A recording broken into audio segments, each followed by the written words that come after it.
Yes, good afternoon, David. Hi, Trice. Hi, how you doing? Just fine, thank you. Is it all right now to start our interview? I'm so pleased and honored to be interviewing you this, what is for you late afternoon of September 7th, 2012. I'm speaking from Colorado, so there's a bit of a time difference, and that's why we're pre-recording earlier today. Okay, yeah, I'm all good to go. Very, very warm here for once in the UK. We've had an awful August, so actually there's a nice bit of sun coming through my attic office window at the moment. Excellent, and thank you again for spending time with us this evening. Also, thank you to our listeners who will be hearing this broadcast later on, actually 9 to 11 p.m. Eastern Daylight Time will be when this is aired live today, or aired today. Well, let me just start right off. Welcome, everyone, to the September 7th, 2012 edition of A Global Focus. Patrice Sheradin speaking. The A Global Focus program is broadcast on 107.9 FM New Orleans and the UFO Paranormal Radio Network.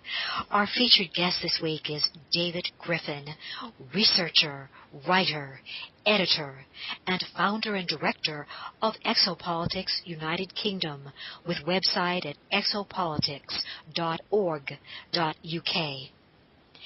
David Griffin is speaking today with us again from the United Kingdom, where it's late afternoon. The broadcast is going to be aired this evening. For David Griffin's bio details, impressive. David studied for a Peace Studies and Conflict Resolution degree at Bradford University. He has worked in virtual learning and learning innovation after obtaining an MSc or Master of Science in Interactive Media and Education, with emphasis on human-computer interaction, but also a variety of areas including NHS support for people with chronic addictions and public policy research with the Joseph Rowntree Foundation. David's interest in the UFO issue began at a young age when a relative made the mistake of giving a glossy book on the topic as a birthday gift. It wasn't until 2005, however, that the UK Exopolitics site was established as the first national network outside of the US continent. Exopolitics is now well represented in most European countries. David firmly believes that the UFO framework is the only realistic way to view and discuss the complexities of today's global culture, as it incorporates a truly multidisciplinary angle with everything from anthropology, geopolitics, the sciences, psychology, and so on being key elements. David lectures on exopolitics and disclosure at conferences in the United Kingdom and abroad. His recent conference presentations include, and I'll just give the titles here, from June, Saucer School, Our Visiting ETs Rebooting Terrestrial Language Systems. From August, the ET and New Energy Dimension to the 1980s Falklands conflict between Britain and Argentina. August, Interfacing ET, Who Speaks for Humanity in the Contact Scenario.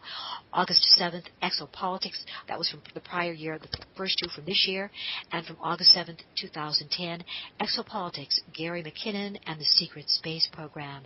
Today we're going to be focusing on David's 2-year research, which is currently ongoing as well, into the Falklands War, possible ET connections, and a very interesting substance and also Marconi developments. We'll be going into that shortly, but just at the outset, David, what is that really intriguing crop circle that I'm noting at the UK Exopolitics site, at your Facebook site as well, the exopolitics.org.uk logo appeering on a crop circle in Wiltshire on the final day of an Exopolitics conference there? Yeah, hi, Trace. Yeah, I think I must just say I must do something about that bio. It's just getting too long, and we sit here for ages while it's read out. So I'm going to do it. No. That's my problem. So I think you read it from my site, and there's been various ones used, and it just seems a bit too long for this this sort of introduction. I feel a bit awkward while it's being read out sometimes. So anyway, but onto the point you made. Yes, Exopolitics UK has, as many groups do now, has quite a popular and useful Facebook page, and recently in August we did two conferences, one ET Communications Conference and the other one was a general Exopolitics themed event where I gave the Falklands talk that we're about to go into now. But I think I get confused between the two because they were only a couple of weeks apart. I think it was after the ET Communications event, which makes it all the more pertinent given the topic. Then isn't it strange that the logo for the last 5 years that I used on the front page of the UK website, which is this the so-called Merkaba symbol, it's the same logo as Richard Hoagland uses to discuss his whole issue of hyperdimensional physics. Anyway, I've sort of adapted that icon and used it on the front page of the site and for various videos and other such things. And amazingly, on the last day of the conference, when we got back, someone posted on the Facebook page, and they found that I think it was Lucy Pringles, someone down in Wiltshire, our usual crop circle land where things happen all summer. We get all these weird, wonderful crop circle designs. That exact symbol had been done into the corn by whatever means.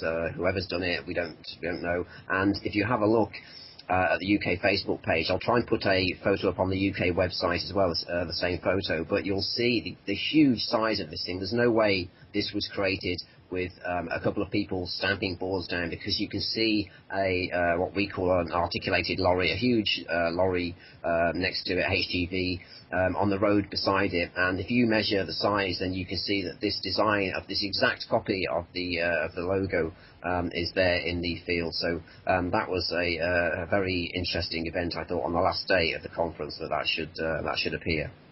Indeed, that's a very complex pattern in that crop circle. It's truly remarkable. Now, David, turning to this interview's discussion points, also, you were a guest on the Jeff Rense program this week. Fascinating. We'd like to hear more details on this research of yours. And also, David, can I mention as well that excellent AMMACH YouTube series on this presentation and its focal points, and with the hosts Joanne and Miles from AMMACH. It's right now on YouTube, and it is outstanding. Thank you, and I enjoyed doing that. That took a good... Miles and Joanne worked very hard. I've known Joanne especially. She lives very near me. I've known her for 4 or 5 years. She worked with, when I was starting the UK Exopolitics material and the website of, so went down to Miles' studio and spent a couple of days putting that together. And you mentioned the Jeff Rense interview, and... Yes. It's Jeff's been a big hero of mine for many years for what he's done. But I think because that interview's now up, I'll give the link that your listeners can then also go and see the slides that are up there for this interview as well. I'll give that link in a minute. But I think in our rush to get that going, Jeff didn't quite understand the fact that there is an ET component to this, as well as the Falklands War. Now, the Falklands War, of course, happened in Britain. I don't know how big that was actually I suppose it's how much you pay attention to politics and the media in the early 80s. I was 11 years old then, but I think really Jeff wanted to concentrate on the Marconi deaths, which is something that's very famous on the internet, and that was his thing. He's always had an interest in that. So, but the point I've just made, I put a little note under the interview and basically said that really, as I'm hoping to do now with you with this interview, is that you need all of the components to understand the Marconi deaths, the very strange 22 Marconi deaths that happened in the UK, and that I now firmly believe, along with 2 other researchers who I've worked with for these last couple of years, I firmly believe that this was some sort of alien technology that they brought back to Britain. To understand why these deaths happened in the first place, you have to understand the context of the Falklands War, and also the issue that there was an ET base down there, and the role of a certain contactee called Alec Newell from New Zealand. Now, this, I appreciate for you also, is there's a lot to get in, especially if you're trying to do something in, say, an hour or an hour and a little bit. So I'll try and do my best this time, but I'm going to let's see if we can try and do a bit more on the ET side. So I think that was what was missed in the Jeff Rense interview. But as you mentioned, I'll just say this quickly. The AMMACH interview, if people want a really long, actually detailed look in this, that gives quite a good picture, although the other contributors, the editors, also add in their own views, which of course the whole idea was a more informal discussion on the area, but you do get a good idea then, because of course that was nearly a 3-hour discussion, and unfortunately this topic is quite complex in some ways. So you have your work cut out, and I'll try and help as much as I can, Trish, because I know you've only had a couple of days as well to perhaps look through some of the stuff. But I know you're very good at doing your background work very efficiently. Well, I'll tell you, I was very much intrigued by this material. Now, of course, as you reference the Falkland War connection, the Blue ET base that's alleged that was located at Thule Island, I hope I'm correctly pronouncing it, and then material of an oil-like medium that supposedly does also contain a nanotechnology that can be activated under certain circumstances.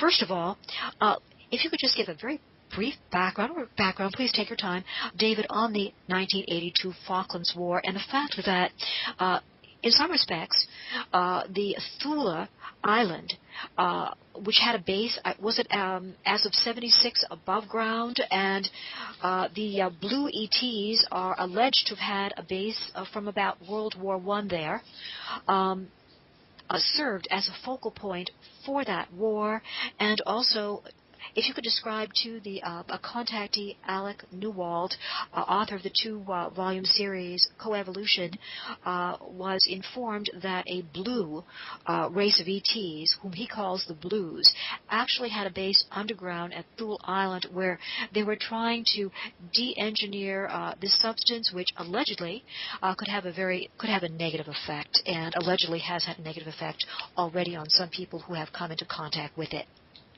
Okay, I just scribbled down those points you've made quickly. You pronounced it.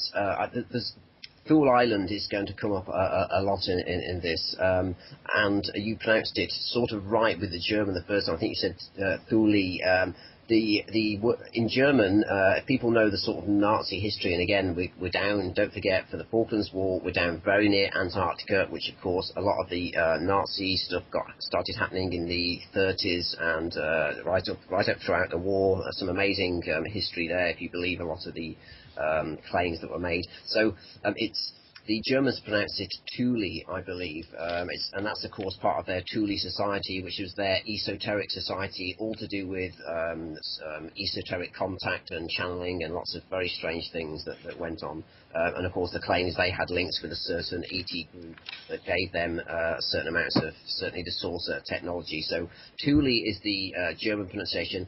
I think us over here, certainly Britain and America, probably I call it Thule, as you just did, Thule Island, and certainly that's the easiest way for me to pronounce that. The one other thing, just before I go on to start the main bit of the story of the first 2 points you've just mentioned, is I know that you'll probably put the link up to that, but for people listening at the moment, they'll get the link off your website. I'll just say, for anyone listening that hasn't got access to your site at the moment, then if they go to www.exopolitics.org.uk, and then they'll get the home page. They'll then see a picture of me at the conference, and you'll see there's a background image of one of the newspapers that was there in 1982. It's a famous tabloid in Britain that mentioned a very famous phrase that happened when we sank the Argentine ship, killing 350 sailors. But anyway, that's up there as a slight ironic statement. If you scroll just below that, you'll see a link that says read more. You'll then see a list of slides. Now, because this research has taken a couple of years, I've amassed an awful lot of data, a bit of Freedom of Information Act data, some correspondence with Argentinians, all sorts of things, and there's a very condensed version of that to help with radio interviews, just because it needs a sort of visual side to it. I know not everyone's going to have access to that, but if you go there anyway, you'll find that, and I'm sure you'll put the link up to help people with that as well. So yes, you mentioned let's try and do this from a different way from the way the Jeff Rense interview went, which I tried to give the history, and Jeff, because of his interest, wanted to go back to the Marconi desk. But as I said, you need this context first of all. So a couple of years ago, I read a book and heard a talk by a not so well known, although he has written a book and he's linked to, it's published by, and he's friends with Duncan Rhodes, who runs the very famous, long-standing Nexus magazine. Nexus actually published his book, which, as you say, was called Coevolution. Now, as part of reading his book, his contact account, and also watching a talk, he made the briefest mention, actually there's very little in the book, practically nothing, because he said he didn't want to mention this issue too much. He thought it would get him into trouble. Well, I'm afraid I've brought more trouble now, maybe because I've gone into the whole thing, and he seems quite happy with it at the moment, but I think he just did not want to do that himself. People will understand that when they find out that the poor guy went to prison for 9 months, but basically for not disclosing a lot of issues to do with what happened with his ET contacts. A complex story that we can't go into now. So yes, Alec Newald wrote the book Coevolution and made the merest mention of the Falkland Islands and this blue ET group, who he ended up spending 10 days on their planet. An amazing story. What I want to point out, because of course, when you mention contact stories, then sometimes people start seeing things in a slightly negative light, or not necessarily our sort of community, but perhaps people a bit more on the fringes don't always take information as seriously, especially in this case when you're mixing it with issues such as deeply geopolitical events, something like the Falklands War. And I want to point out that Alex is an engineer. He had no interest in the ET issue at all whatsoever. He's not your average New Age light worker type contactee. As I say, he's an engineer, and he wrote the book very reluctantly, and you can tell from the way he writes the book that he has this approach. He was astounded that he got taken, but actually adapted to it very, very well while he was on their planet, and then since wrote the book and started giving talks. And I think his account will become very well known shortly after this, hopefully. So essentially, while Alec Newald was taken to this planet, they gave him a sort of potted history, as we often find with contact accounts going back to the 50s and stuff. That they basically said, well, the few things like, well, this is how your planet's been developed. There are many intelligent visitors visiting the Earth for these reasons, for DNA, etc. However, this blue ET group, and it's interesting because they have the usual grey sort of 4.5 feet, the usual grey sort of appearance, but they're actually sort of a bluish colour. Now, interestingly, of course, if you go back and look at the Hindu Vedas, then you have constant references to blue gods. And even, I think, one of the early strains of humanity was a blue race that you can, if you go back and check up, you can find there are distant records of a blue human race also on the planet. So this sort of thing isn't as outrageous as it sounds. This whole idea of blue ETs are rare within the week. With the whole grey thing has taken over, but this whole idea of blue ETs isn't as far-fetched, and you can find in works such as, I've been told since the work of Dolores Callan has several people who she has spoken to and put under regression who have met a similar group of ETs. So essentially, amongst a multitude of other stuff, I'm going to try and keep this short here. They basically said, like you said, they suggested that they had been on this certain island down in the South Atlantic, and basically it's very near to Argentina and also very near to the Antarctic. It's the furthest down south. If you go onto the Exopolitics UK site, to the page that Patrice will link to, then you'll actually see a map. I'm scrolling down now. Yeah, it's the first slide up there. So what you'll see is a image of you'll see Britain in white, and you'll see Argentina and Chile coming down as usual. Then there is an inset graphic. And as part of this inset graphic, you'll see the Falkland Islands, South Georgia. See, this is all familiar to us in Britain. I'm aware that I may be speaking to a wider audience, so you probably won't know these terms, but you've got these very tiny islands that Britain's had a claim to. The whole history of that as well we can't go into. Now, if you look at that chain of islands, at the bottom there's a backwards C shape that you'll see in this inset. The very bottom one of those islands is this island called Thule. And that's the one that we're going to go on about. And you're right, Patrice, in so fact that you mentioned that You see, the dates of the Falklands War, I mean, you can tell me after when I finish this how big you remember the Falklands War actually being media-wise in America, because America played a much bigger role than many people think. Alexander Haig and I think it's General Poindexter both did this sort of shuttle diplomacy between Argentina and Mrs. Thatcher and her cabinet in Britain, trying to, well, we don't know what they were doing. Obviously, on one level, they were trying to prevent the war happening. I'm putting that into quotes, but I think there may be other things going on. So once you've got the geography right, you'll see. Now, these Blue ETs claimed they needed this base to be in this position close to the Antarctic because what they were doing is de-engineering a oil-like substance that was intelligent, had contained nanites, had an intelligent nanostructure intelligence as part of it, so it's essentially a sentient type fluid. Now, while this fluid's in very cold climates, hence where the base needed to be, excuse me, while the base is in very cold climates, while the solution is in very cold climates, it stays dormant. It's found in various parts of the Earth, as far as we know, deep under the seabed. I mean, really deep, so it has to be kept under pressure and cold. While it's like that, it remains dormant.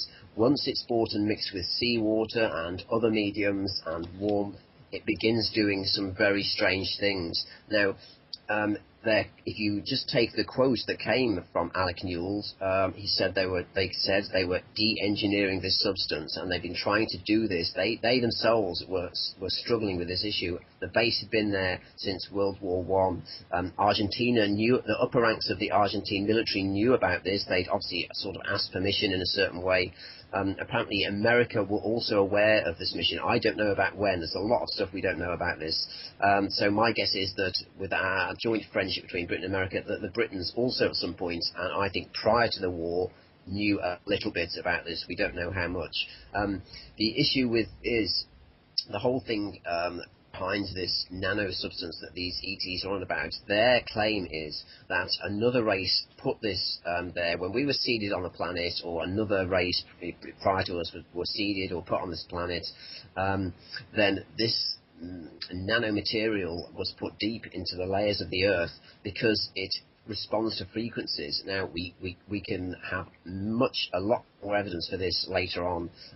The ETs claims it responds to frequencies, and this can happen from space. So should some race come and have a war on the planet, and they lose that war, if they're that way inclined, then they can leave the planet, and from way off in space they can activate this substance by radio frequency or whatever device they use.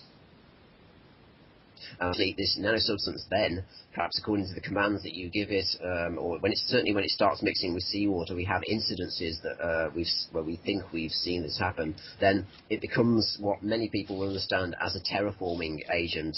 Now, terraforming, of course, is something that we're starting to do ourselves. The whole issue with chemtrails, etc., that's slightly to do with terraforming, and the whole idea that many parts of the US, of course, are now deserts have been irrigated. That's a form of terraforming. So we've got a rough idea of what terraforming means, but this stuff, from what we gather, if it is a terraforming agent, is highly intelligent, and of course the danger of it is, according to this ET group, that once activated, it would essentially go through the whole planet and perhaps selectively, I don't know what, consume the biology of the planet and allow it to restart again, either destroy it or allow it to restart again in another way. And I'll just finish now by saying that one thing I thought of instead of their reason, I thought it made sense that if a group of an ET group, a federation, decided that they're going to seed something like our species on the planet, we're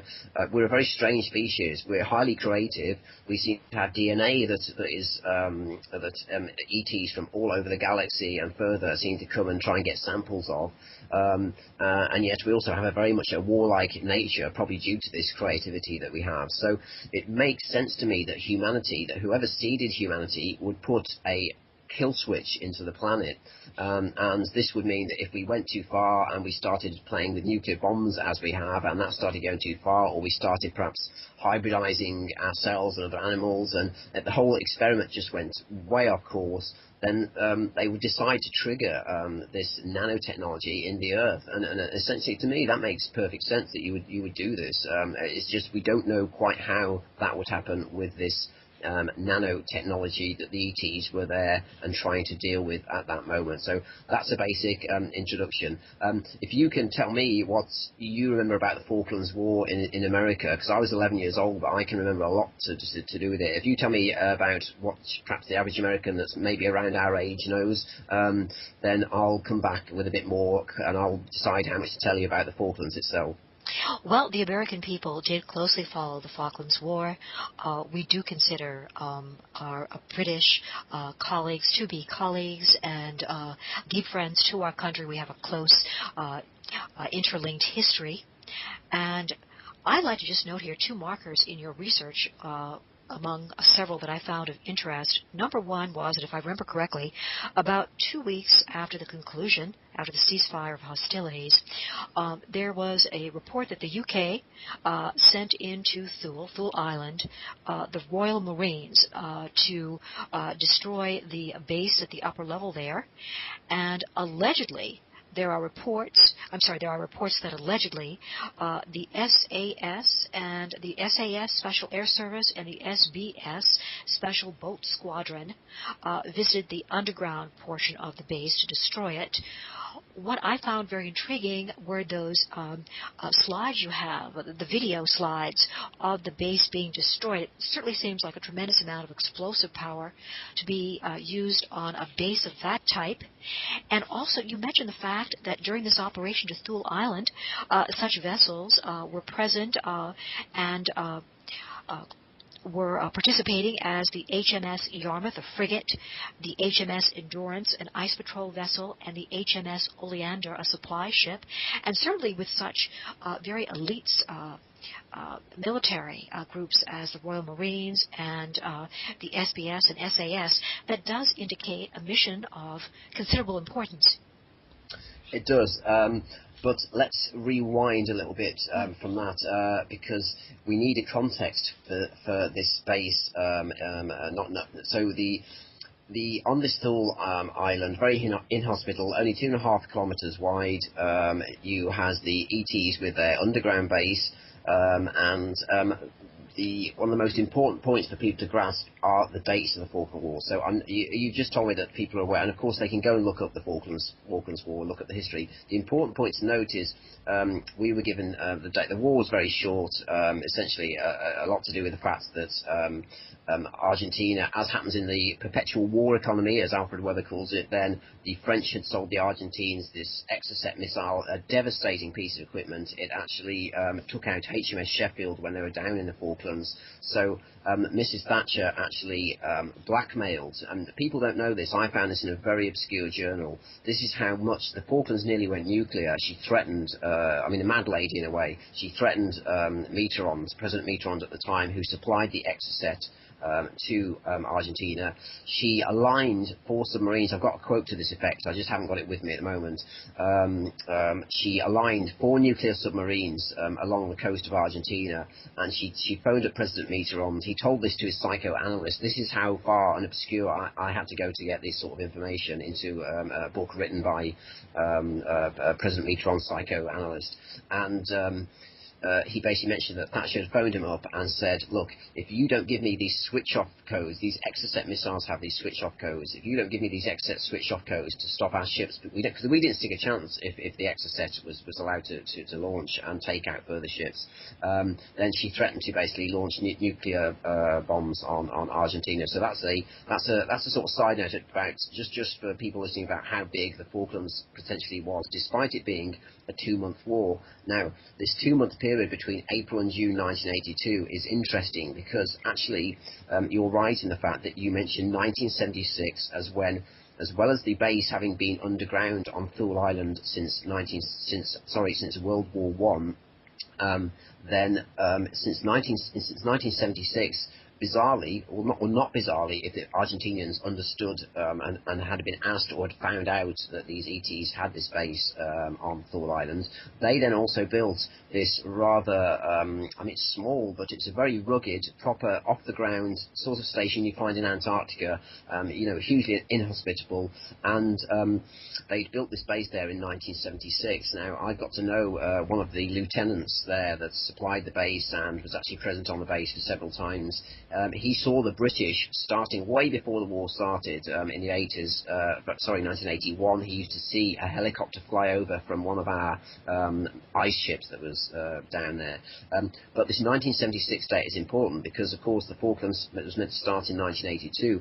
What's interesting is it was that island that triggered the start of the war, because that's when the first nuclear ships started getting sent down to that area. So you've got to ask yourself, why would in 1976, 77, 78, why would the British decide to send a nuclear submarine down there? Simply because there was a scientific base being built on Thule Island. I mean, Thule Island was supposedly British territory, but out of all the islands, it wasn't the Falklands. It had no citizens on. As I say, it was tiny. But the other point then is that if you then look into the history, what you find is actually not only did the war then begin in 1976, actually the war began being initiated in 1976 with this base being spotted, but the base, as you rightly point out, was actually the last act of the war. But we heard very little about this. All the ceasefire agreements for the main Falklands Islands that are many hundred miles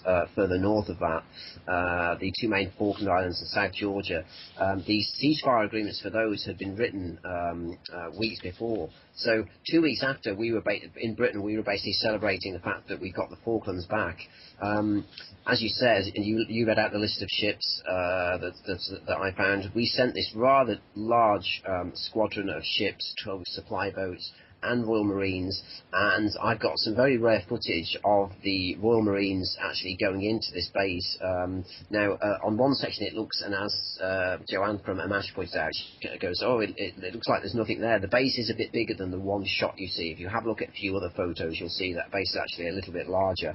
It had 14 scientific staff on, and did have a small military contingent of some sort. But you have to ask yourself, why after the war was essentially ended, did then the British send these Royal Marines in to go and take this base, and then they essentially blew it up? They didn't leave the base there. The base is blown up. You'll see this in the video, and they used a huge amount of explosives on it. I think in one issue I said C5. I got that wrong. I think it's called C4. But I was just making a point. It wasn't them with a welding torch taking this base down. They blew this thing to smithereens. You can literally see a mushroom cloud on these photos that I've got. So why send Royal Marines in to do the base? The scientists and the soldiers surrendered without a shot being fired, got taken away. Why do you need to do this? Apparently at the same time, and you won't find this in the normal historical literature of the Falklands, the special services then went in around about that same time, probably for weeks afterwards, located this alien base, the ET base, and actually got hold of some various forms of ET technology, which includes a sample of this nanotechnological oil type substance, which we still don't know really what to call. One important point I'll just end with there, because people really do people need to go and see the slides and the images to get an idea of the whole situation on this Thule Island. But one point I'll make is that apparently, because at the time in Argentina there was a new military junta, probably as you know, and basically they weren't doing too well. The people weren't happy in Argentina, so the war was a bit of a diversion in its own way to get them some support. But also, what else do you get with military when you get a sort of military dictatorship in a country? You also then get these ideas that they can then obviously they promote themselves via war. That's how they think. That's how military generals think. And according to Alec Newell, it seems that they thought that if they then tried to take these islands back, that the ETs would then, because they were letting them use this, they had a base built above their base on this island, that the ETs would come in and support them on their side, obviously thinking that maybe if their base became exposed to the British who were then coming to take them off the base, that the ETs would come out and defend this. And of course, as we know, ETs very rarely overtly join any sort of conflict. It's part of this whole Star Trek type first directive. So that was one of the reasons the ETs had actually left the base as the Falklands War started, and there's a whole other story to what happened to them as they went to another base that was actually based in Tibet, but that's another story. So that's the potted history of that island. But yes, I encourage your listeners to go and look at the video that I've got up there and a few slides of the condition they left the Argentinian base in, and ask why a supposedly scientific base that was just looking at weather and minerals was destroyed in that manner. Well, very intriguing comment. It is too bad that the psychoanalyst of President Mitterrand might not have been more public in those assertions. Your research continues to be fascinating. I know that, for example, you build a link between the great interest in the Antarctic. For example, 1947, as an example of 1 year of major expeditions into the Antarctic, one of the participants being our American hero, Admiral Byrd. Also, you know the number of Russian expeditions there. Also, the fact that there is drilling going on in the Antarctic, and the importance of Lake Vostok and something called the Dome. Now, also, this is a bit off. I hope this isn't too disjointed for you. I was fascinated by the aspect, David, that you tried to receive a copy of the ceasefire agreements that are available online at a particular site, but you couldn't for Thule Island, and that particular agreement will not be available, the documents won't be available for 40 years. That's extremely unusual.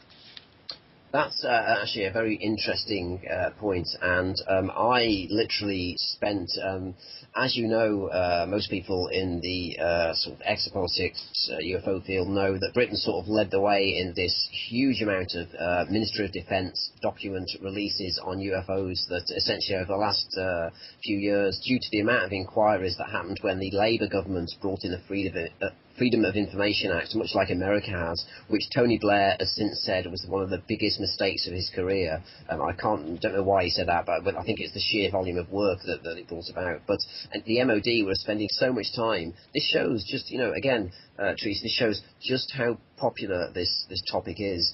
Because the MOD simply couldn't deal with the amount of inquiries on the UFO issue. It was overwhelming them, so they decided to put out these staged releases of all their documents, or let's say all the documents they felt they could release. So we've had these huge dumps of data all the time. So I'll mention too, I'll come to the one that you just mentioned in a moment, but one that came out in the recent batch of file releases in July 2012 actually mentions, I don't know if I have that up on the page, I'll have a scan quickly in a minute, but one of these is actually from a captain or someone, I presume someone senior in charge of the fleet sailing down towards the Falklands for the war at the time, or having got down there, and essentially they communicate back to someone in the military, in the MOD back in Britain. They're basically saying that, look, we're having huge sightings, vast sightings of strange lights in the sky as we travel down or as we're in the Falklands area. So there was activity happening there, and that's then documented in one of these MOD releases that strangely came out just in the middle of this research, or towards the end of the research that I was doing. So that document you can probably find up on the National Archives site if you look, or I've done a screenshot or a copy of it. I think there's one on this page. I'll have a look in a minute. The document that you're on about, this is even more interesting because unrelated to these MOD files that are being released for the UFO community, this is a totally separate thing. This is our British National Archives, where all sorts of things are kept. So anything to do with government, you can go and look up. These National Archives are held in Kew, a very nice area of London, and essentially people can either go down there or you can now search remotely via computer. So I literally spent a week online typing in search terms such as Falklands, and I came back with a vast amount of stuff, all to do with logistics, politics, all the discussions in Parliament. Eventually, I thought, well, look, I've got to focus this down. So I started looking for the treaty agreements because I was interested in the particular area of where these southern islands above Antarctica, where they were. Now, if I wanted the treaty agreement and the logistics and the treaty agreement between Argentina and Britain for Port Stanley, which is I think where it was signed for the main Falkland Islands. Again, people need to know the geography of the situation. Falkland Islands, several hundred miles above where the South Sandwich Islands are that we're talking about. So the Falklands aren't just a couple of islands. This whole Falklands War was to do with British territory with these several islands. Now, so if I wanted the treaty for the main Falkland Islands, I could get it. If I wanted it for other areas like South Georgia and anything else to do with the Falklands War, then I could get that. I could get meetings, secret meetings in between the cabinet if I wanted that. That then had been cleared for release. However, when I came to the specific area of these, what they call these Southern Thule Islands, as a group of islands, and the slide that's on the website I cut off. I need to do another copy.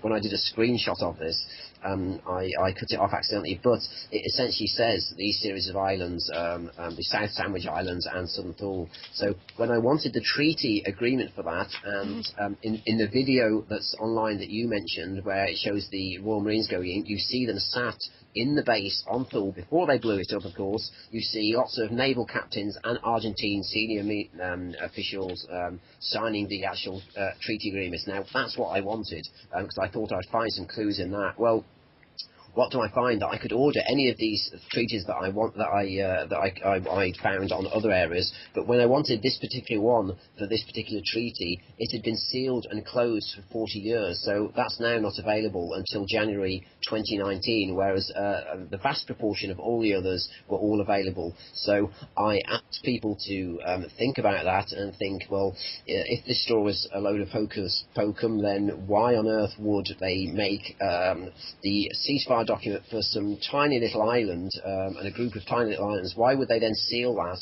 for 40 years when the rest of the agreements to do with the Falklands are all available? So yes, you're right. That's a good point to bring up, and that document is also there to be viewed on the website. Excellent. And return to a prior point, I just want to quickly say, given the fact that the Exocet is supposed to be a very powerful missile, I thought that the comments regarding the psychoanalyst of President Mitterrand were very interesting. But I'm a little surprised there that he even came out with that book where that would be a client, and client confidentiality should be a major concern. But the fact that the Argentinians would have had access to an Exocet missile, that's a powerful weapon. And statistically, did many of those misfire? No, absolutely none of them misfired. They took out HMS Sheffield, and I think, they're hugely expensive, these things, and they were cutting-edge technology at the end of the day. I'll just say that I think Mitterrand cleared, I know there is client confidentiality, but I think Mitterrand must have cleared the book. I can't see, because obviously he left the presidency, so he must have cleared the book. I can't see the psychoanalyst would have risked being sued for that sort of thing. So, what happened in the war, the Exocet was devastating. Mitterrand gave in to Mrs. Thatcher on the phone. She's a no-messing lady, or certainly was at that time. The Iron Lady, yes. The Iron Lady, as they called her. And Mitterrand gave in and gave her, ironic really, if you've just sold, because at the time, just before the war, these missiles, if I remember from a documentary, were $450,000 each. This is why our taxes go on, for God's sake. $450,000 per missile. The Argentines were just before the war, when the French were very reluctant to sell them any more, the Argentines were willing to pay $1 million per missile. These Exocets were so devastating to ships that they were fired at. What you may have been confused between another couple of issues. That again, the two bombs dropped from airplanes that didn't go off were British-bought bombs. Again, this is all to do with the arms industry. You say my background is in peace studies. I studied all this sort of conflict resolution. The whole idea that Britain and America are leading war equipment producing nations, and they basically survive. The economy survives by selling devastating weapons around the globe. Well, sometimes this comes to bite us back, as with the Exocet, etc. But Britain had sold these very heavyweight 1,000-pound bombs to Argentina because their military is somewhat inexperienced. they swooped down and dropped them on our ships too low, and they relied on a certain altitude to start the triggering device off. So what happened was 2 of our ships ended up with holes in them, but with these huge, devastating bombs on board. And when they sent in our technicians to go and defuse these, unfortunately one went off, and of course he died, and the ship was very, very badly damaged. So that's just another point again about in war. If you sell weapons to nations around the world, then of course that can come to bite you back in some way, and very, very nearly did. Had Metron, my opinion is had Metron not given the switch-off codes to stop these missiles being directed towards the British ships, then I think the whole outcome of the war would have been completely different. And I don't know if that ship would have then got desperate enough to launch nuclear weapons, but that's a whole conjecture and another idea, really. Well, David, I find other aspects of your research very intriguing on this. Number one, that you were seated with a friend at some type of restaurant, and someone was overhearing your conversation on the Falklands. This individual apparently served there and mentioned unusual activity in the skies. And also you mentioned that in '82, near the outset of the war, a giant UFO appeared above Argentinian forces. Okay, I mean we're actually, Patrice, we're attacking this quite randomly, but it's working out very well, because I think we're building a far clearer picture than I have done in previous interviews, and so this is working well at the moment, and you're picking up all the right points. So yeah. Let's bring in the issue again of you've got Alec Newell, the contactee, with his story about the ETs being down there. You mentioned, which I'm not going to go into because people can go and look up issues like Admiral Byrd, the mission down there, an amazing guy, and we. As you also mentioned, I then looked into the Russians. The Russians have been going down there since 1900, but during the Cold War period in the 50s and 60s, they accelerated the amount of bases they were building down there. So we have all those aspects to it, to what's going on. And I don't know how far this issue with this technology goes back and what the awareness was. I think some of it was not to do with this technology, and there's obviously things to do with Nazi technology in other ways, but we just don't know. But as you say, because I'm trying to build a picture of this very active area for these ETs, then when I was a student at Bradford, and I think I'd been out somewhere. I'd been in a restaurant, and I must have been discussing either the Falklands at the time or UFOs. I can't remember, it's too far back. But sat on a table next to me was a man and his partner, and he suddenly looked over and he made a comment, and something along the lines of, I was down at the Falklands. He was obviously a soldier, he was a serviceman, he said, and a lot more went on down there than people realise. And I remember him pointing upwards to the sky, and he's saying a lot more went on. And he wouldn't be drawn any further, or at that time I don't think my interest was huge in this area, so I didn't then pursue the conversation. But it's one of those things that's very strange, because it's always stuck in my head. Hence, when the Falklands Wars come up, then I've always thought about that meeting. And of course, when a contactee like Alec Newell then claims that he was told something about the Falklands, I jumped on it and got in touch with him. So that's one incident where, of course, a British serviceman, as well as the MOD document we've mentioned before, mentions these lights in the sky that were down in that area. Just as interesting, really, is another case. I've got two cases. I'll just briefly go into those. I haven't got the details in front of me, but from memory. And this one case, the first case happened to an Argentinian just before the start of the war. So I think it was January 1982. He had no contact before with any visiting intelligences. I think he was a farmer of some sort. One day he had a UFO land in a field nearby. A series of apparently very friendly ETs got out and communicated with him, put him at ease, and essentially, to cut long story short, they then took him on their craft to a base in the Andes. Now, this is a common theme. We always hear about bases. There's definitely a lot going on in the Andes. They took him to a base in the Andes. He then goes on to describe these 3D television screens where many other of this type of ET were there watching world events. I remember him saying there was one watching New York, there was one watching some undersea goings on somewhere. A really interesting case, and I'll just mention that this guy, and I've forgotten his name, but you'll find it. Yes. I can perhaps find it in a minute, but essentially the case was validated by J. Allen Hynek. Yes.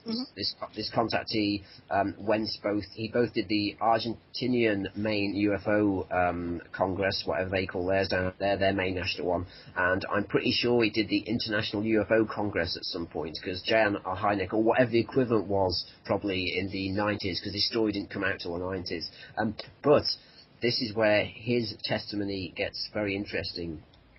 On his third visit to this bay, was then shown on these 3D screens pictures of ice floes, soldiers fighting. He recognised that some were perhaps British and some were definitely Argentinian, and he realised that, of course, by that time the war was probably just building up a little bit, and he realised this was a future demonstration of the Falklands War.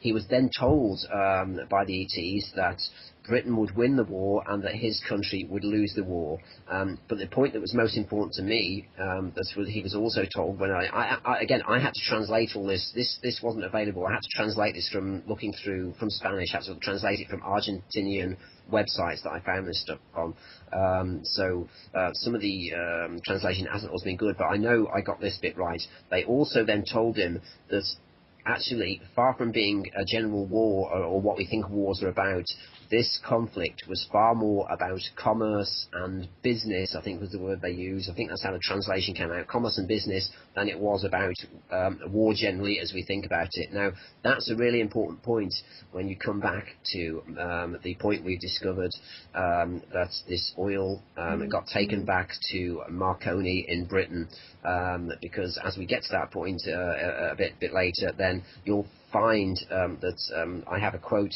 from one of the Marconi workers saying that actually, as well as this thing doing some very strange things and causing a lot of problems for the British, also since some absolutely amazing inventions have come, including medical science apparently, from finding this technology. So I wanted to get this point out, because in the AMMACH interview, Joanne ended by saying, well, this is all not too good, and but we never know what might come of it. It's all very interesting, but it isn't just a negative story. We just of course we don't know what else about this. So apparently some good inventions have come from this, much like any other, perhaps the Roswell crash, if that situation is true, where, as we all know, technology came from that and helped us create computers and all this other sort of stuff. So I'm sure that goes on a lot more than we realise.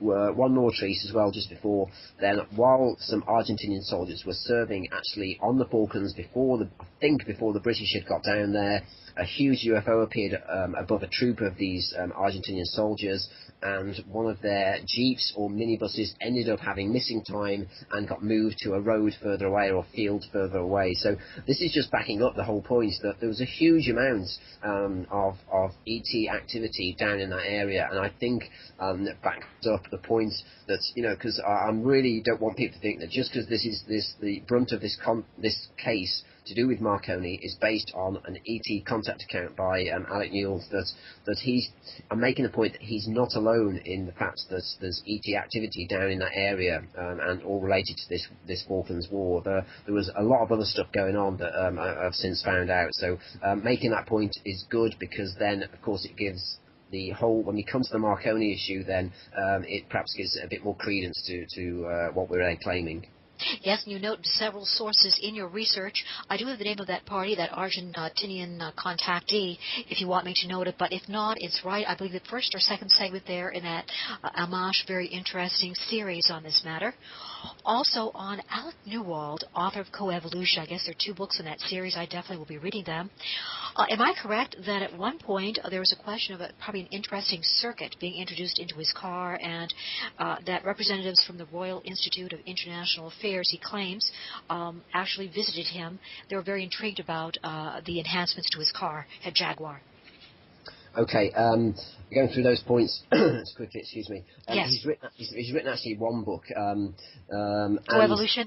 Yeah, and basically there's two versions come out. He's updated, he's updated the version. So although you'll see a slide there that I put two book covers on, there's just two versions. And I must just say at this point, while you mention Alec Newell's, that I haven't done this 2 years worth of work on my own. Alec has been very helpful via email, as well as initially starting my interest in this, and also Duncan Rhodes from Nexus has been helpful with some later stages of things we might not have time to cover, but there's a whole other dimension to this thing at the end that's still, let's just say this issue is still playing out until very recently in geopolitical events, as far as we can tell. But yeah, as far as let's go with Alec Newell's car. I mean, if you buy his book and read his contact account, it's pretty amazing. Essentially, as I've found in a couple of other cases you'll probably know about as well, then they don't just, Betty and Barney Hill, I believe, got out of the car and then were taken. Well, on several cases I found since then, if they're big enough craft, they seem to be able to pick up the car as well, and the people simply stop driving, and the next thing they know, they're on board a ship. But what he's since found out, I can't go too much into this, what he's since found out is that these ETs did some experiments and essentially they ended up here by accident. I don't mean here in this, on our planet, I mean they exist in a universe that's parallel to our own. Now, this is reflected by current science. Something has happened recently. Alec Newell was telling me, he's a bit more tuned in on this than me, that we have this polarity, this quantum sort of level where you get these two opposing systems of two universes. Now, what obviously happened is a sort of technological oversight, which is classic. It always happens in contact cases, and to me it's a sign of authenticity. That when they put Alec back, Alec was put back. It's a long story. Essentially, he was given a body to walk around their planet in this suit. He was given this special suit.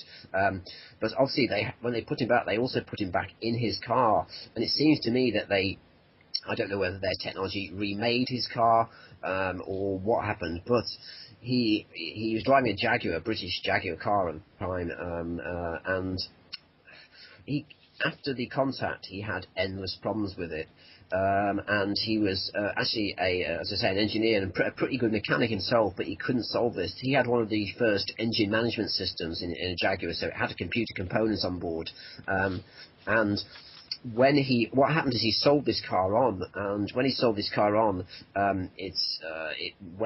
it went in for repairs, and it must have gone to Jaguar, I presume, in New Zealand, and they noticed that this engine management system circuit board was a complete mirror image of how it should be produced. So that got sent back. This is where it all gets very strange and quite exciting, actually, certainly for the British side of things. It went back to, I presume, a Jaguar in Britain. Now, Jaguar in Britain must then have got in touch with some very high-up people and said, how on earth can this happen? Unless they knew a bit more about Alec Newell and had traced the car, I don't quite know. So the next thing that happens is Alec gets all the way to New Zealand, flies some people from Britain claiming they are engineers working for the Royal Institute of International Affairs. And they knock on his door and they show him identification to this effect, and they want to know questions about the circuit board and his car, and has his car been in touch with any electrical devices. They'd obviously tested it for other things, and they knew what had gone on. That's my impression, I think his impression. Now, you mentioned the Royal Institute of International Affairs. Very few people know about them, but I should have put the picture up here. I haven't had time. They operate from what's called Chatham House. This is the blue blood industry meets military meets the Queen. This is where they all exist. I have a picture of Mrs. Thatcher, Queen Elizabeth, Ronald Reagan, Nancy Reagan, all sat in this gold glistening room, and it's got a Chatham House logo at the bottom. So the Royal Institute of International Affairs, I think, are the British.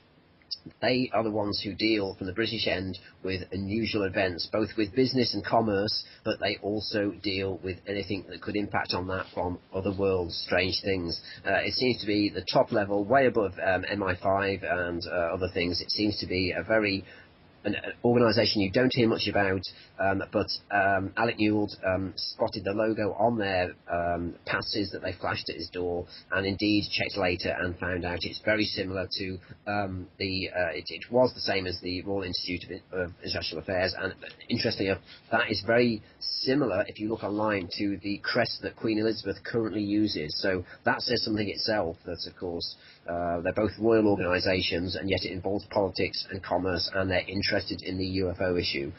So yeah, that's an important point, and that series, Alec Newell then, he refused to tell them anything, because of course he'd had this experience. He refused to tell them anything about his contact experience. He then moved 4, 5, 6 times. He split up from his family a few years before.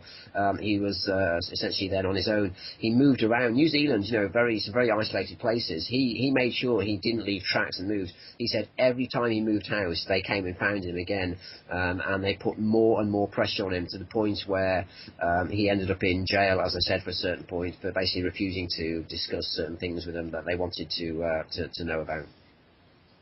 Thank you. Those details are very, very intriguing. Now, David, as well, I really want you to be the main focus, and your work the focus definitely of this interview. I just wanted to note as well, though, that with this substance, that it's as you had noted on one of your interviews, it's an oil-like medium. When activated, there is a nanotechnology inherent in this material. It remains dormant when under great pressure and in great cold, in a situation of very cold temperatures. But what I found very intriguing were 2 references in your research. One to the fact that Britain obtained a very interesting find because of the because of a result of the Falkland War. Also, there is a reference to a Mr. X, a gentleman from South Africa, from the South African intelligence sector, I believe referencing this find. And also you have, if I remember correctly, and it's on one of your slides as well, that one of the brilliant individuals at Marconi who was working on this, or had a connection, noted that when the substance was switched on, there could be interference with the weather satellite. And during that brilliant AMMACH interview, there was a question noted of the potential for negative effects upon network stations or communications. Yeah, okay. Well, some of that was Miles's theory from the interview on YouTube, and he's very interested, as he's a video guy, and a very talented one at that.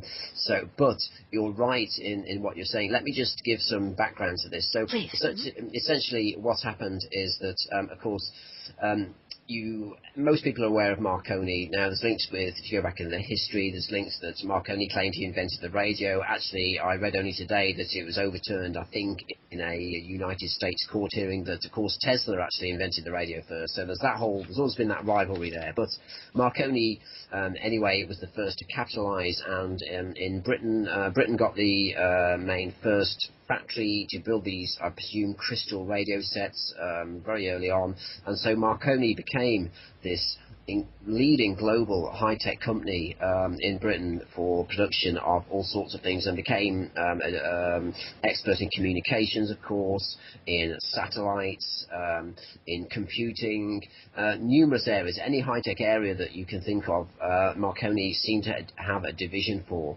Now, there are 2 companies. When you come to these bizarre deaths of 22 people working for Marconi that I'm going to mention, then there's also another company that, strangely enough, again, remind people of the dates when Reagan and Thatcher were about, and the war finished in '82. Interestingly, Reagan and Thatcher sort of shared the '80s, of course, as their era, and these deaths at Marconi that we're going to go on to discuss took place between 1982 and accelerated in 1986-87, and then in about 1988 started slowing down, and then just virtually finished. So there's something to bear in mind. There's a pattern going on there, of course. But it seems to me that these companies had to drag in certain members of staff from outside to try and deal with this substance. Sorry, the one point I was going to mention as well, and there's you can find this on Wikipedia, or there's a slide up on the page, is when I say Marconi, there's also another company that it joined and merged with in 1986. This is called Plessey Industries. They were another leading military-based, highly technical company based in Britain. So I found it unusual that just at this midpoint, if this alien technology, bizarre technology, came back in 1982, then if a project, which is my theory, was going on at Marconi and had been developed to deal with this alien technology there, then you get two hugely leading firms both merging in 1986, bang in the middle of when these deaths were at their highest, and in the middle of perhaps what would be a project timescale. So you get this giant company formed under the Marconi umbrella and under the bigger umbrella then of the British General Electric company.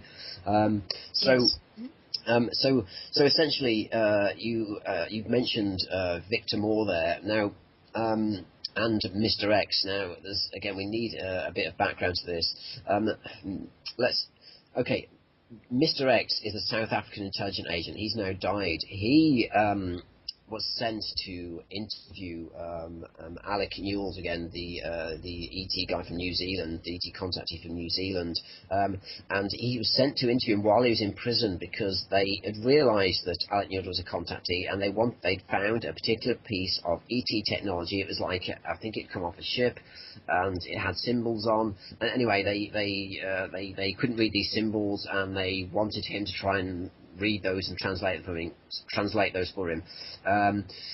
He got to know this guy, this intelligence guy, kept very quiet, didn't say too much, but something very strange happened to him when he got given this sort of piece, I don't know whether it was a coin medallion with these symbols on, and he had a huge knowledge download at that point. So this is at the point he then got to know this South African intelligence agent, and they sort of grew to become friends, and certainly after then Alec Newells was released from jail and started trying to get on with his life, they've since, right up to recently when he died, they've since discussed things. So Alec Newells has learned a lot more, and this is the bit that people need to perhaps understand, that if the reason why this Mr. X, the South African intelligence guy, had been in touch with Alec Newells is because, a lot related to, I believe, to this nano oil substance, because one of his roles within South Africa was UFO recovery. South African intelligence, a lot of people, they're called BOSS, and many people underestimate South African intelligence. They're actually a key player in world affairs. Again, their intelligence agency has always been, up there and used by many other nations. So he'd also been down at the Arctic supervising this, and so one of the quotes that he gave Alec Newells was that down in the Falklands in the early 80s, the British struck gold, and by that he didn't mean gold, and he didn't certainly mean oil gold, black gold. He meant that they found this nano high technology device, and he wouldn't tell him very much more. Alec Newells released a bit more since his death, but what was strange was that I hadn't read, there's a book called Open Verdict by Tony Collins. He's the only guy, he's a British guy, he used to work for Computer Weekly magazine. He's the one guy that's written a book, it was published in 1991, so he basically reviewed a lot of these strange deaths that happened at Marconi. Now, I'd not read his book by then, and I wasn't aware of the whole deaths list too much, I didn't know all the names, in my conversations with Alec Newells, he gave me I sent him an email and asked a question. I'm just scanning to find the right one here, and I'll read you the quote out, if my computer will behave. I've got a couple of quotes that really quite help. Okay, here we go. This is about, he mentioned Victor Moore to me. Now, when I read Tony Collins' book, which was only very recently, I found out about Victor Moore. Victor Moore did work for Marconi, and he's mentioned in the book by Tony Collins on these deaths. So here's the quote that Alec Newells sent me in a personal communication back in 2011. My contact in South Africa even knew one of the Marconi guys, as he studied in the UK with him years before, and then I've put in brackets, that's Victor Moore. He was the one that noticed when the oil was switched on. That bit's really important. they started to get interference with their weather satellites. That's as far as we go. So we have this whole issue of links now being made between a South African guy saying he went to school or college with a British guy that he thinks worked at Marconi, who has since committed suicide, supposedly. Alec Yule mentions his name. I then find his name in a book written about these people, and only a really passing, he's not one of the main guys, a really passing mention, very little known about Victor Moore, but the fact is there's a nice link there that sort of backs up the whole situation. Let me give you one more quote as well from, this was from the first edition of Alec Newell's book, I think. This friend let slip one day, he's talking about the South African intelligence agent, this friend let slip one day about a new robotic fluid their computer and engineer guys were working with that could be programmed with radio frequencies. They thought they might be able to use it hydraulically, which would open up all new kinds of design fields. When he asked around, nobody knew who invented it or where it might have come from, nor even any talk of patents to buy from another company. Now, if you just think about that for a moment, yes. You imagine a situation that you have, that the internet wasn't invented then, of course, but we know that even in the mid-80s, then computers were used to communicate scientific intelligence data, certainly virtually a daily light speed almost. So we're being asked to believe that between these, and they all talk to each other, these upper defense industry people, upper level scientists, upper level intelligence agents, that they all suddenly find out that something strange has turned up at Marconi. They're all networked, they're all part of their own little networks all over the world, and yet none of them can find out where this stuff's come from. Or they can't find patents for it, they don't know who brought it over to Marconi in the first place. So that says enough in itself. So, this stuff just turned up and arrived. Well, I don't believe you find me another situation where that's happened, where that's, imagine if this stuff had come from Russia and it was a Russian technology. Well, by now we'd have heard about some Russian scientists that said, we did that back in the 50s, 60s, and that's just not the case with this nano technological medium that they found.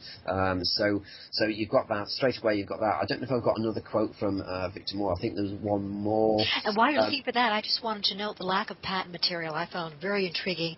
Also, I just want to make the point that, given if, as alleged, this material is as important and has the alleged potential and ramifications, no wonder people would be interested, that all sorts of parties, factions or parties would be interested in obtaining the research, all the information on it. Yeah, sure. And bear in mind as well, I found the quote now, so I'll read that out in a minute. Bear in mind, Therese, what I said about, it's vitally important that this material needs to be kept under pressure and certainly need to be kept cold.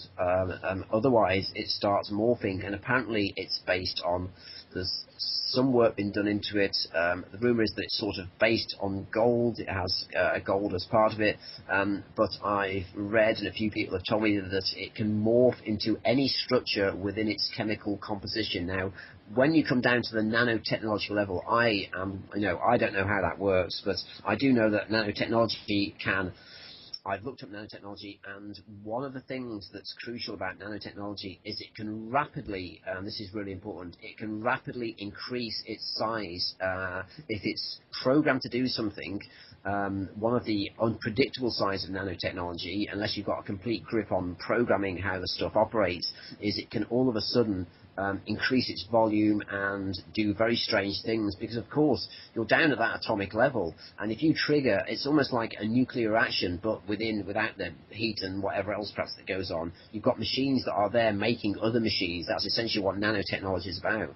And one of the dangers of nanotechnology is it can morph and suddenly form certain things depending on perhaps the environment or how it's programmed initially. I don't know enough about it, but I do know that's one of the dangers. Now, this will fit in to another episode that we won't have time to go into, but before the end, if you remind me, Therese, yes.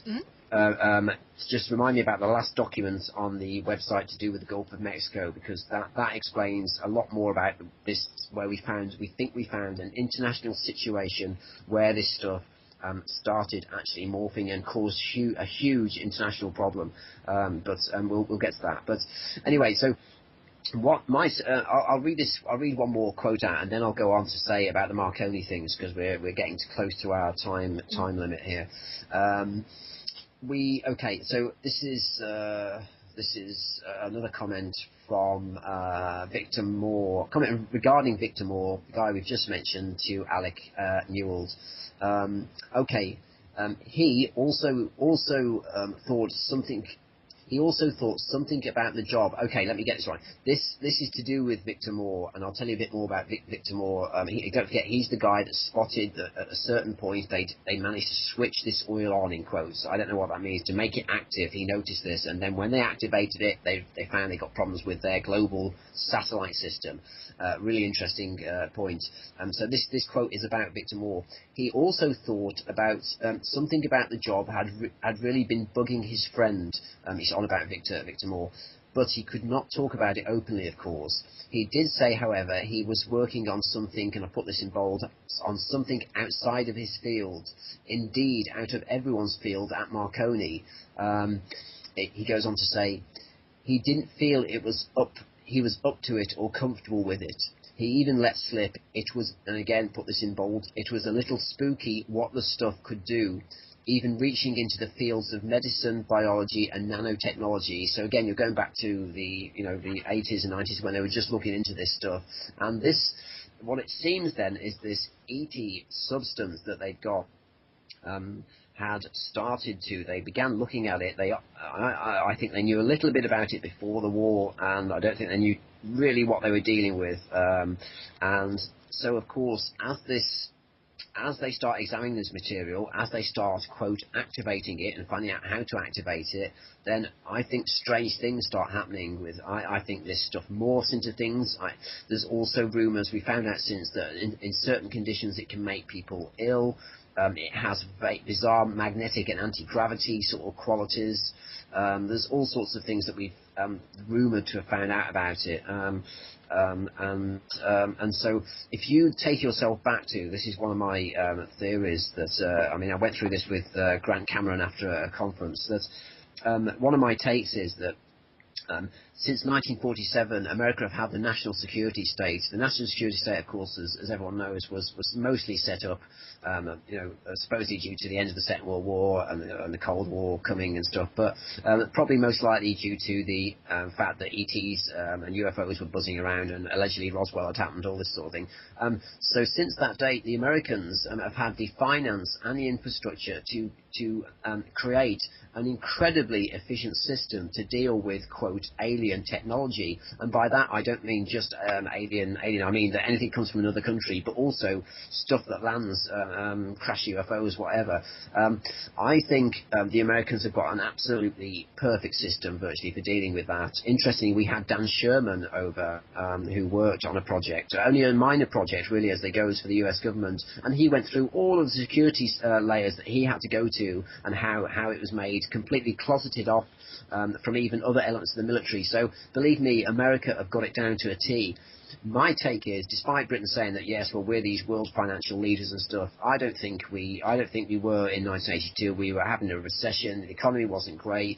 I don't think we've taken the AT issue anywhere near as seriously than America. We haven't had to for various reasons.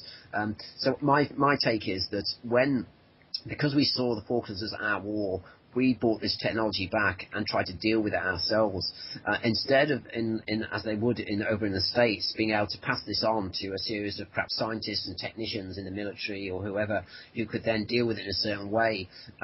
As a rush, what Britain then did at Marconi is they began employing people from outside, basically from what we call over here Civvy Street. So when you then look at the list that I put up on the website, or you can find online, of these scientists and their job descriptions, you'll find that bizarrely they employ initially a computer program a very experienced computer programmer from Essex University called Keith Bowden. He's the first one that dies quite early on. The date there's a bit out with the Falklands War, but I have my own theories for that. The second person to die is a senior official from Anthony Goddard from the Royal College of Military Science. He's literally in 1982-83. These are the first two to go in bizarre deaths. Let's remember, all these aren't like they got aren't like they died of old age. These are really suspicious, bizarre deaths.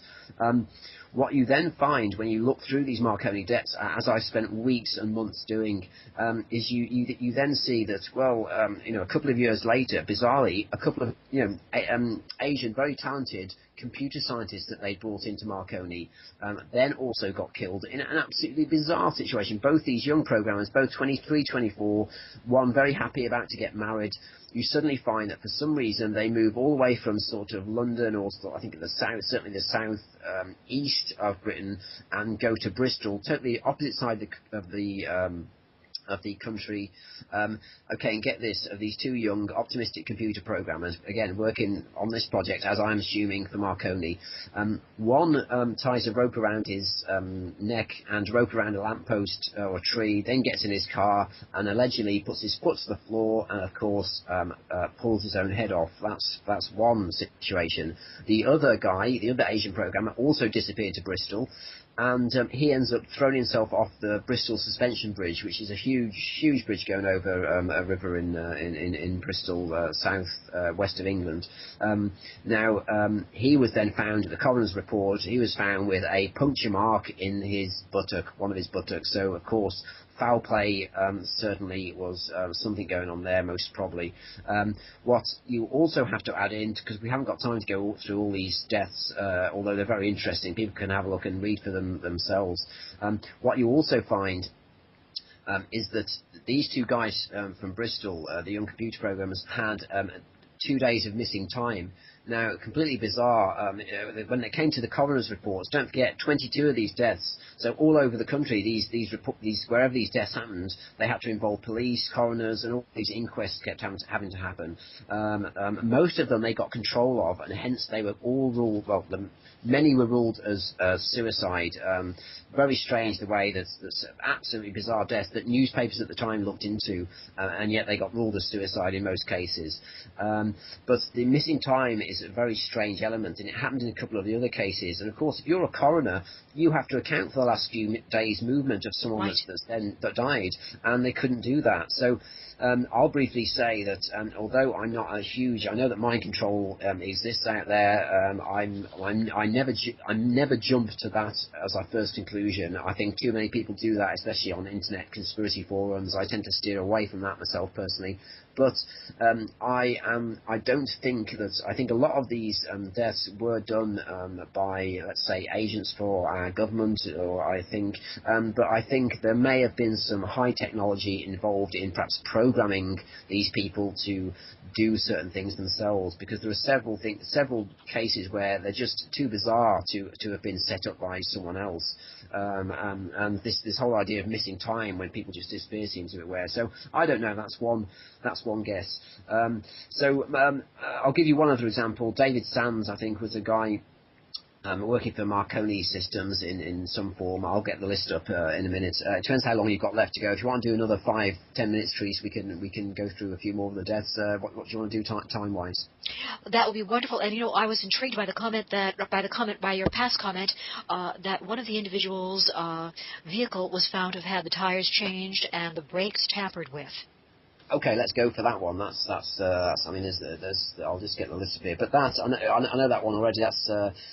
That is Keith Bowden, and he was the impressive computer programmer specialist from Essex. He was a professor from Essex University, and essentially his wife was that shocked. I think he was not a drinker, or he certainly wasn't a drinker and driver, according to his relatives. And he was found splashed with alcohol, apparently having drunk with his car in a ditch, crashed dead. His wife was so shocked at this that this guy didn't behave like this. As I said in previous interviews, these are all people that are part of either very early computer programming, which is, a very, that time in the early 80s, very new discipline. You've got very quiet sort of people, defense industry, academics, usually very rigid sort of disciplined people. They don't kill themselves in these bizarre manners, and they certainly, although there's pressure within defense industry jobs, then, I'm sure their families know when people are going under pressure and would know if someone was going drinking and driving. Well, anyway, she was so shocked at his death that she called in a private investigator herself, and he managed to get access to the car that Keith Bowden was driving, and he found that the tyres were bald, they'd been changed. She knew when the last, what we call over here, I don't know if they're called in America, MOT inspection, the vehicle inspection had been done, and the tyres were totally different to that. And I think something else on the brakes, something else on the car had also been tampered with. There's a similar case of another scientist that happens. Let's scroll and try and find his. Let's try and find his date. But anyway, I think his name was David Sands, but a lot of people have heard about this one. He essentially was driving home one day and just so happened to have the trunk, as you call it in the States, the boot as we call it over here, he had it full of propane gas canisters. Now, why an engineer? I'm trying to find his. There's such a list up here that I struggle to find these people. I was trying to find the job that he was actually doing at research. Let's have a look. Yes, those references to propane in the car or the boot. I think 2 different victims there were quite upsetting, horrifying. Right. Yeah. I'm just trying to make the point that why would a person with his background, Smith Trevor Knight, done for us about. Can't find it, but anyway, the point is, why would someone be carrying a boot full of propane? Of course, that exploded on impact, and he died. And actually, at that time, so foul play had not been ruled out at that point. So a lot of these, as is the title of Tony Collins' book on the deaths, is called were given open verdicts. So a lot of them were. It seems where there was control over the police and the coroner, then they were given suicides, even though most of them were absolutely bizarre and obviously weren't suicides. And in other cases, then a verdict was left opened. The other interesting case about the 22 deaths is especially so in the case of the 2 Asian programmers that were brought over to this country.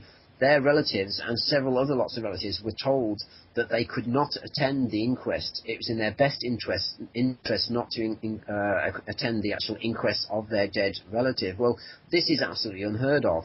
The whole idea of an inquest is that they have the family members there, that discuss state of mind, the last movements of the person. That's the whole idea of the inquest, and yet the families, certainly of the 2 young Asian computer programmers, were told not to turn up to the inquest, and of course they thought that was the way that things were done, and they agreed and didn't do that. And I think that happened in a couple of other cases. You get difficult people, such as the first guy who wouldn't believe. This happened in a couple of cases. Wouldn't believe that her husband had drunk driven and killed himself by driving into a ditch. So she forced a lot of this and brought in this private investigator, etc. So you have all this. So people can go and look at the deaths up for themselves and see just what I'm on about. What I've done, if you go and look at the Exopolitics UK website and find the page of slides, you'll see that what I've done is they're listed in date order. There's three slides of them, and you'll see that these dates move and they go up in a certain pattern. And as I just mentioned previously, they peak around 1987 and then they die off in sort of 88. Now, my theory is that of course, this alien artifact came back from the Falklands War, was very unpredictable. Several things went wrong. A, they didn't know what they were dealing with. They didn't have the infrastructure like perhaps the US would to deal with such a strange technology. And I think they had to bring people in that they wouldn't normally bring in from out. So these people weren't written into military ethics of secrecy. This is what I'm saying. So they brought in these Civvy Street programmers and scientists, and these people perhaps because it was so unusual, they had to what over in the States you say they had to be read into the program. And if you have to tell people, well, look, we've got this very strange substance, and perhaps it starts when they examine it and it starts doing very strange things. If you've had to tell them that's well, where's this come from? I know about this, and you have to perhaps admit a little bit more, or the nature of the substance you're meant to be working on is a bit too strange.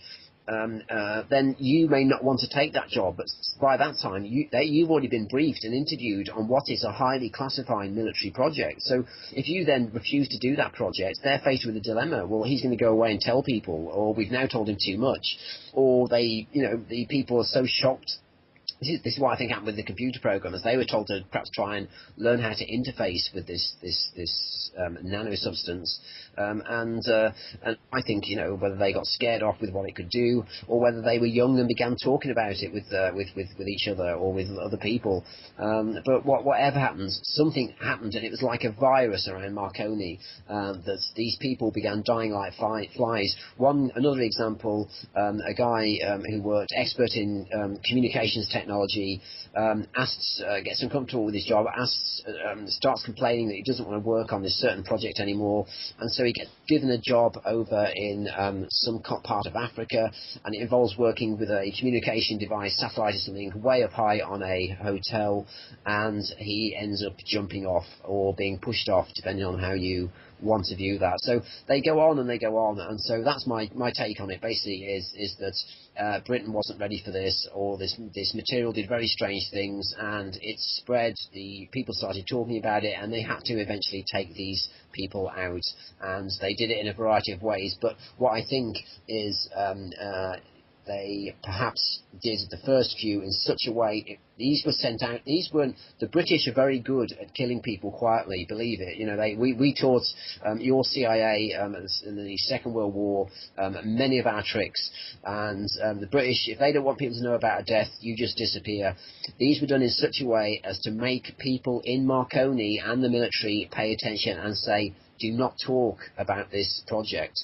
That's why they were done in this manner, I believe. And that's really my take on what happened at Marconi. And this, you have to remember, this Marconi list has been going around since the late 80s. It was even on early bulletin board systems before the internet was about, and no one's really put anything together. Star Wars defense has been mentioned. There's something to do with that. Tony Collins said it was to do with Cold War spying and other such things, technological secrecy. Well, I think, given what we found out from the ET side of things, I think here we find perhaps an answer to the Marconi deaths. So I'll leave it there, and if you want any more closing remarks, then I'll leave that to you to define. Yes, David, I'll be brief. Two questions here. Number one, on the Blues, who allegedly, per Newall's accounts, are de-engineering the substance. This will be an important aspect of research as to who are the Blue ETs and what is their true agenda. Are they presenting themselves? Are they presenting their activities as they are? Also, you know that this oil is not am I pronouncing it correctly, an abiotic oil. It is not an abiotic oil. Okay, scribbling those points down. Also, I'll just write the last point down that I remember to make about the last document on the at the end of the web page. Okay, right. Well, really, I mean, I think I should give credit here to Alec Newell, and I'm not. He's not a great one for publicising his book. You can go and visit his website, and he does a blog, and he says a bit about this.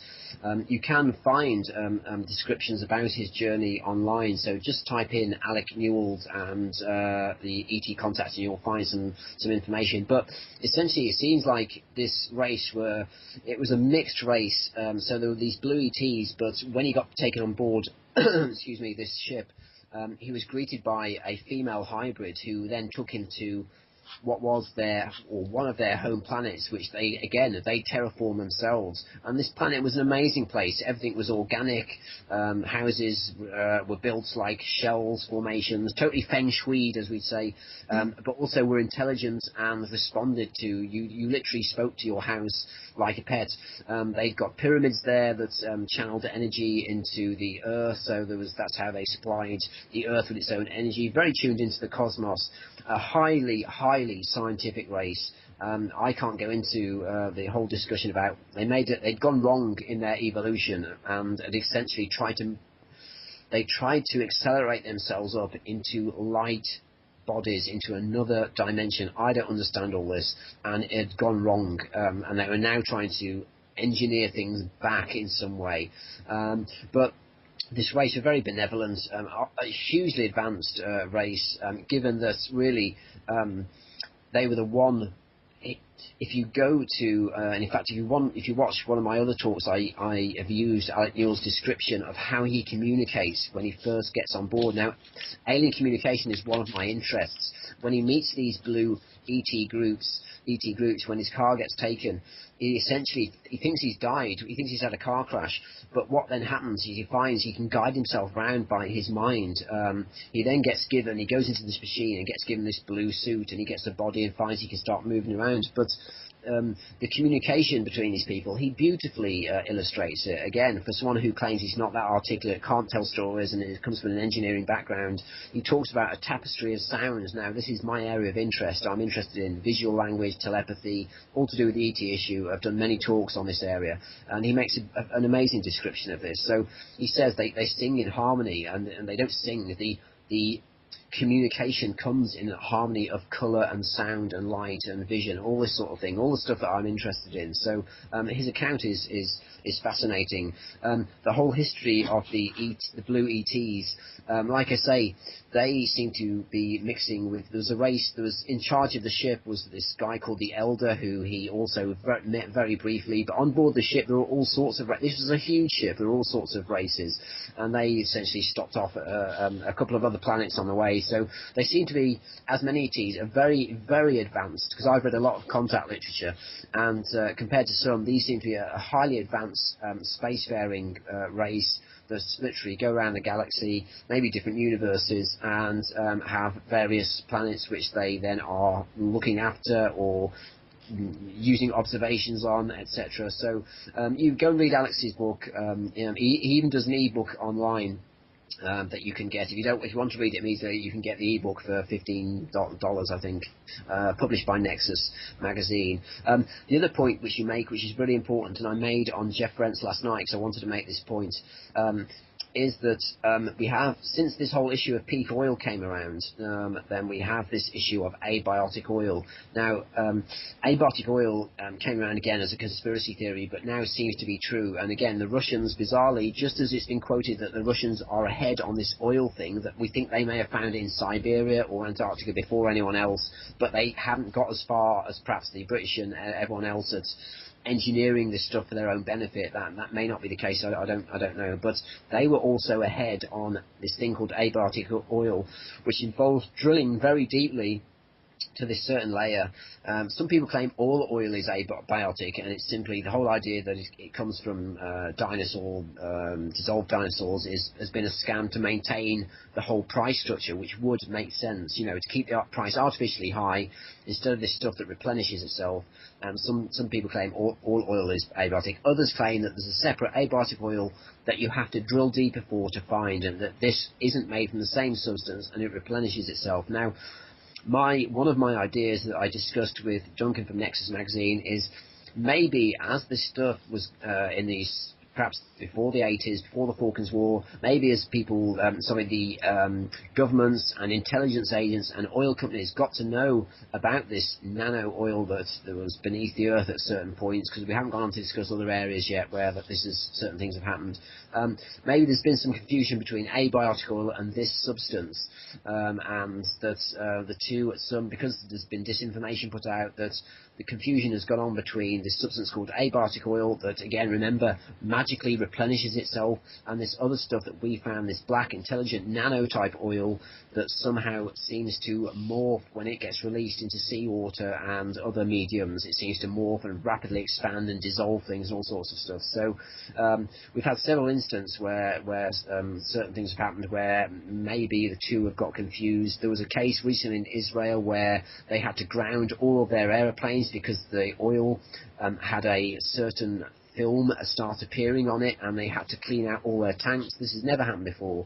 The Gulf of Mexico we can't come on to, but I asked people you can either have me back on to discuss this, because we could do another hour on it, or if not, where I am now, I've spent a long time talking to a few people about this. On a certain website, a discussion was had about an international standoff incident, allegedly posted by a French diplomat's boyfriend on a computer that had access to these emergency channels. This was a few weeks after the Gulf down near you, the Gulf Horizon oil disaster.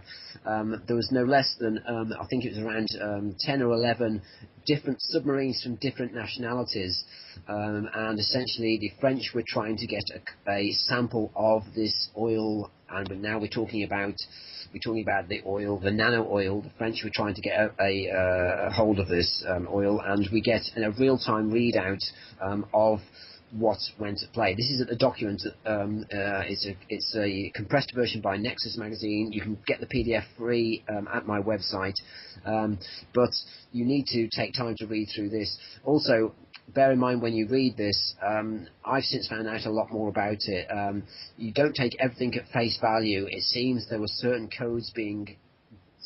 information was being given at layered elements to certain people. This was indeed people from the intelligence community and the RAND Corporation, if people know where they are, disclosing this international incident. And indeed it was true, because someone I know has been over and spoken to the person who he actually traced the first poster of this, and I think has spoken to him and met one of the key people involved, literally flew and went and met one of the key people involved in this whole scenario.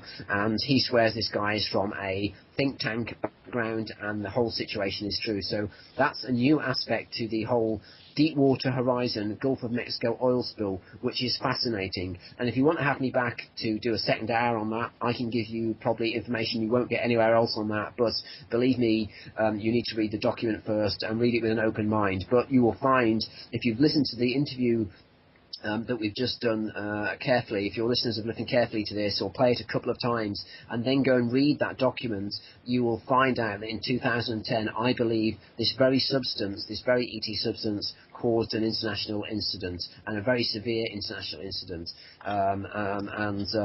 Like I say, if you want to have me back, I'll come and do one final chat on that. Other than that, people can read that document, and happy to email me, and I'll answer any questions if I get time to do so. David, your time with us today has been so appreciated, and yes, I had read some of that material. To me, it presents an interesting case where international groups joined together to make sure that the safety of different vessels was preserved. Yep. And this will be a number of international parties making sure that these vessels safely were able to remove themselves from the area, and were able to just continue on safety, both the crew and the vessels themselves. International cooperation. Now, David, also when you return, I'd love to as well hear about ET's rebooting terrestrial language. We did go into that a little bit during the first interview on the program just a couple of months ago.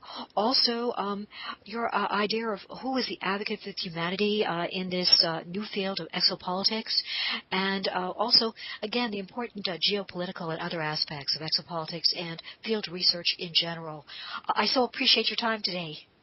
Okay, well, I'm happy to do any of that, whether you want me to come and do the last part of this episode, or whether you want me to do any of the others, or all three, then just let me know, and we'll sounds wonderful. This. But thank you for your time. Thank you again, David, and I wish you a wonderful weekend. We thank our listeners for joining us. And again, David, thank you so much for spending time with us. It's appreciated. Cheers, take care, bye-bye. Okay, bye-bye. The outcome of Brexit may not be certain, but one thing is clear. Your business could face serious challenges. Enterprise Ireland's wide range of support will help you plan, innovate, compete and diversify. Speak to your Enterprise Ireland Development Advisor or visit prepareforbrexit.ie, an initiative of the Government of Ireland.